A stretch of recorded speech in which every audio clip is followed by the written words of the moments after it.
Magandang araw! Sama-sama tayong matuto sa Teacher Sal Learning Resource Channel.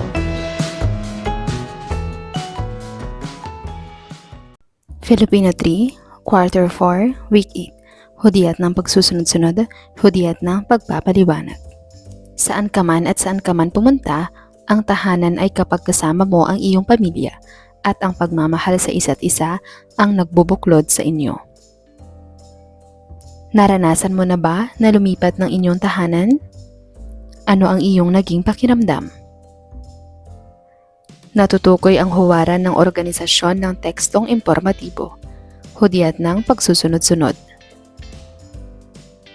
Ating basahin, Tahanan na Tahanan, iginuhit ni Dom M. Salubayba, isinulat ni Maria Isabel Alarilla Arellano, isinalin sa Ingles ni Lawrence L. Ipil. Isang araw, may ibinalita sa akin si nanay. Ang sabi niya, "Anak, tayo ay maglilipat bahay. Mas malaki, mas maganda, mas magara, mas makulay. Ganyan daw ang bagong tirahang sa amin ay naghihintay." Wow! Ako ay lubhang na sorpresa at nagalak. Napatalon pa nga ako sa tuwa at pumalakpak. Naisip ko, ito'y isang nakakasabik na kabanata para sa akin at sa aming malaking pamilya. Pero, teka, bigla naman akong natigilan. Ilang tanong ang pumasok sa aking murang isipan.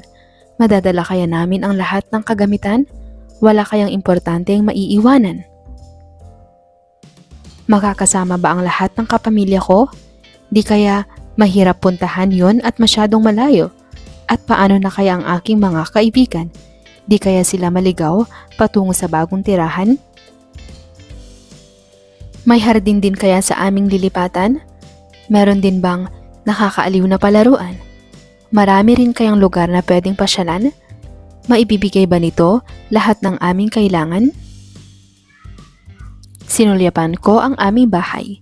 Nilibot ang bawat bahagi. Dito ako isinilang, nagkaisip, natuto, lumaki. Dito ko nadama ang saya at pagmamahalan. Dito ko naranasan ang damayan at pagbibigayan. Ilang bagyo na rin ang kanyang pinagdaanan. Pero ang lahat ng ito ay kanyang nalampasan. Siya ang aming sandigan, takbuhan, kanlungan. Paano ko ba siya magagawang iwanan at kalimutan? Kinagabihan ay paikot-ikot ako sa aking kama. Di ako makatulog, para akong balisa. Magulo ang aking isip, damdamin ay halo-halo, natatakot, kinakabahan, nalulungkot, nalilito. Unti-unti ay bumigat ang aking mga mata. Pagod na ang utak at puso, ay gusto nang mamahinga. Pero teka, ano ba itong nakikita ko? Ang aming bahay ay tila nag-anyong tao. Kitang-kita ko ang mga patak ng luhang nag-uunahan. Damang-dama ko ang kanyang lubos na kalungkutan. Niyakap ko siya at hinaplos ng marahan. Bulong ko sa kanya, "Tahan na, tahanan." Alam ko na kung ano ang dapat gawin. Inaya ko siyang sumama sa akin sa malayong lugar kami pupunta, kung saan hindi kami masusundan at makikita. Kaya't dala-dala ang ilang gamit ay aming sinimulan ang paglalakbay kahit titiyak ang patutunguhan. Pero di pa man kami masyadong nakakalayo, may pangyayaring gumulat sa aming pareho. Malakas na hangin at malalaking patak ng ulan ang biglang sumalubong sa aming daanan.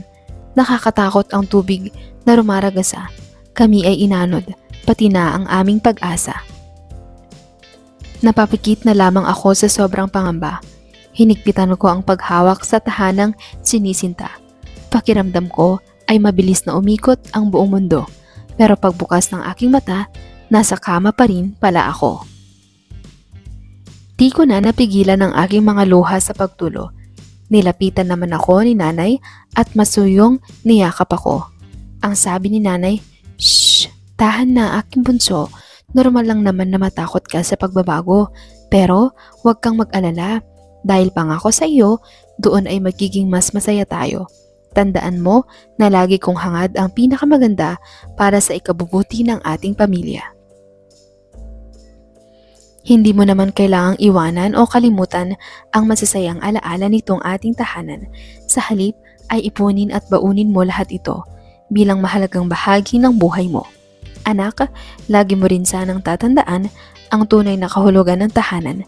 Hindi ito isang lugar o pisikal na konsepto. Ito ay nasa kaibuturan ng ating mga puso. Napangiti ako sa mga salita ni nanay. Mga gintong aral, ito para sa ating buhay. Ang tahanan ay dala-dala natin saan man tayo mapunta, basta tunay ang ating pagmamahal sa isa't isa. Ayusin ang pagkakasunod-sunod ng mga pangungusap sequence mula simula hanggang wakas ng istorya. Lagyan ng bilang mula 1 hanggang 6. Isang araw, may ibinalita sa akin si nanay. Ang sabi niya, "Anak, tayo ay maglilipat bahay. Ang tahanan ay dala-dala natin saan man tayo mapunta, basta tunay ang ating pagmamahal sa isa't isa." Madadala kaya namin ang lahat ng kagamitan? Sinulyapan ko ang aming bahay, nilibot ang bawat bahagi. Pero teka, ano ba itong nakikita ko? Ang aming bahay ay tila nag-anyong tao.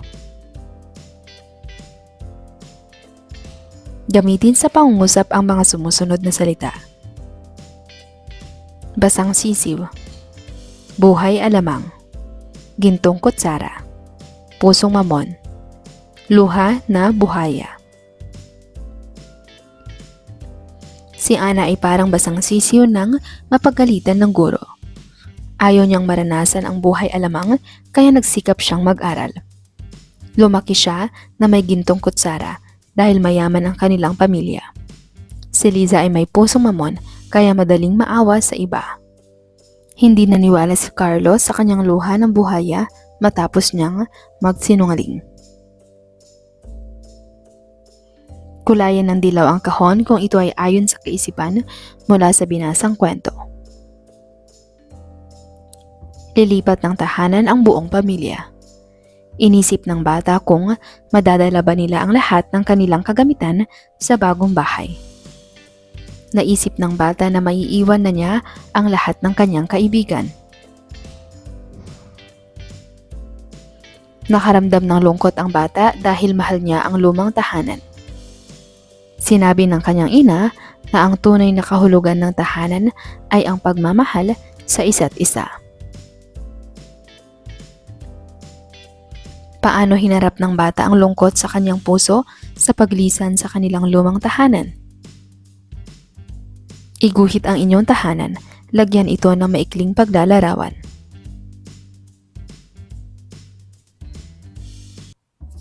Para sa ikalawang araw, hudyat ng pagsusunod-sunod. Ano ang pamagat ng binasa ninyong istorya kahapon?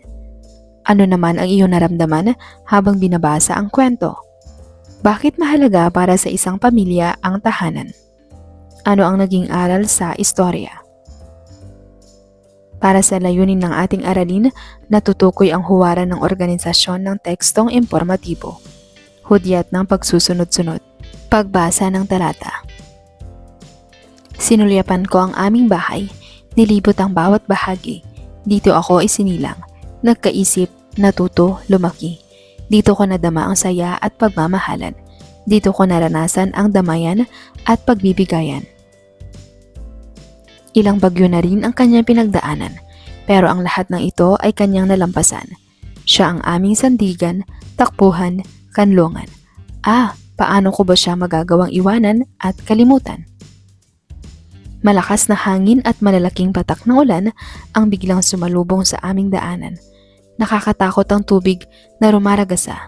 Kami ay inanod, pati na ang aming pag-asa. Napapikit na lamang ako sa sobrang pangamba. Hinigpitan ko ang paghawak sa tahanang sinisinta.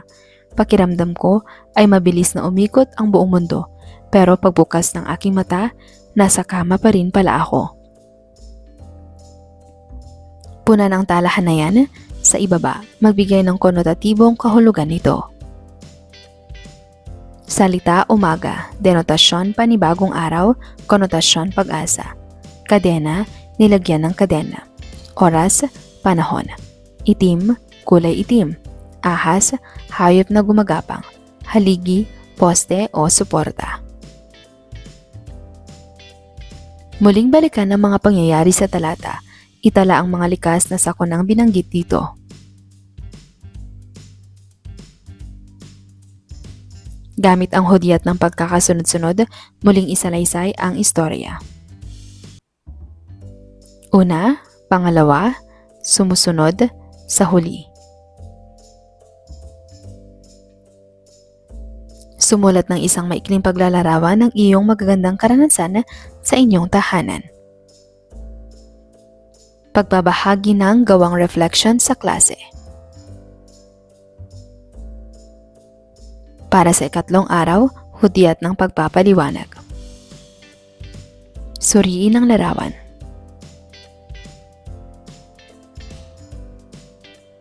Para sa layunin ng ating aralin, natutukoy ang huwaran ng organisasyon ng tekstong impormatibo.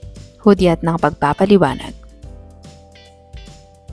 Pagbasa ng talata.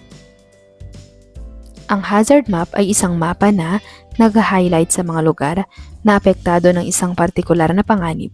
Karaniwang nilikha ang mga ito para sa mga likas na panganib tulad ng mga lindol, pagputok ng bulkan, pagguho ng lupa, pagbaha, at tsunami. Ang mga mapa ng peligro ay nakakatulong na maiwasan ang malubhang pinsala at pagkamatay. Basahin ang mga kahulugan sa Hanay A, piliin sa Hanay B ang angkop na salita. Hanay A, nagbabadya ng kamalasan. Pambura, matigas ang kalooban. Nagpantay ang paa. Basang sisiw. Sa Hanay B naman, batang kalye. Pusang itim. Namatay. Kamalian. Pusong bato.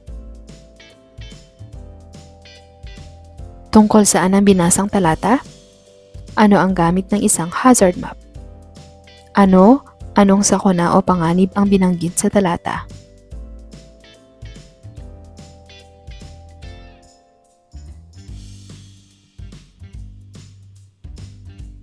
Bakit mahalaga na alam natin ang lugar na ating paglilikasan sa oras ng panganib? Kaya ko to. Magdala ng 4 na gawain kung paano ka tutulong sa iyong pamilya sa paghahanda sa isang lindol.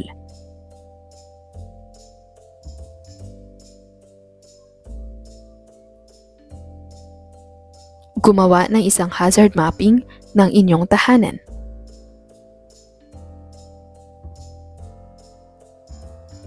Para sa ika-4 na araw, hudyat na pagpapaliwanag. Ano ang isang hazard map? Bakit mahalaga sa isang pamilya na magplano ng isang hazard map? Para sa layunin ng ating aralin, natutukoy ang huwaran ng organisasyon ng tekstong impormatibo. Hudyat ng pagpapaliwanag. Pagbabasa ng talata. Pagpapaliwanag. Ang pagpapaliwanag o pagpapaunawa ay isang gawaing pangkaisipan upang matugunan ang pakikipag-ugnayang ginagamitan ng mga pananalita o mga hudyat o senyas ng kamay. Maaaring kasabayan ng taong nakikipag-ugnayan o matapos ang bawat bahagi ng paglalahad ng taong nakikipag-ugnayan. Nagaganap ang pagpapaunawa. Nagaganap ang pagpapaunawa sa pagitan ng 2, 3 o higit pang bilang ng mga tagapagsalita o tagapaglahad na hindi nakapagsasalita o nakasisenyas mula sa pinagmumulang wika. Nakatutulong ito sa pag-unawa ng mga bagay o konseptong dapat ipaliwanag, gumagamit ng mga pang-ugnay na dahil, kaya, upang, dulot, sapagkat, kasi. Basahin ang pangungusap sa Hanay A, piliin sa Hanay B ang kaugnay na pangungusap upang mabuo ang diwa nito. Hanay A, hindi siya kumain ng agahan. Kailangan mo nang mag-ehersisyo. Tumahol ang aso. Maraming tao sa mall. Marami akong nakuhang candy noong Halloween. Sa Hanay B, kasi maganda ang aking costume sapagkat nahihirapan kang tumakbo. Kaya nagulat ang magnanakaw sapagkat malapit na ang Pasko. Kaya siya ay nagutom. Narito ang mga tamang kasagutan. Gumuhit ng isang larawan mo at ng iyong pamilya na nagpapakita ng inyong kahandaan sa isang kalamidad o sakuna. Kulayan ito. Ang kahalagahan ng kahandaan sa oras o panahon ng sakuna ay upang mapangalagaan o maprotektahan ang ating pamilya at komunidad mula sa mapaminsalang dulot ng kalamidad. Lagyan ng wastong pang-ugnay upang mabuo ang pangungusap. Piliin ang mga pang-ugnay sa loob ng kahon. Dahil, kaya, upang, dulot sapagkat, kasi. Tumakbo ng mabilis si Marco, patlang may humahabol sa kanya. Ang aso ay tumatahol, patlang may narinig itong ingay. Maraming bahay ang nasira, patlang ng pagbaha. Tayo ay gumawa ng plano, patlang makaiwas sa pinsala ng kalamidad. Hinabol ako ng malaking aso, patlang ako nadapa. Nag-aaral ako ng mabuti, patlang kinakailangan kong ipasa ang pagsusulit. Narito ang mga tamang sagot.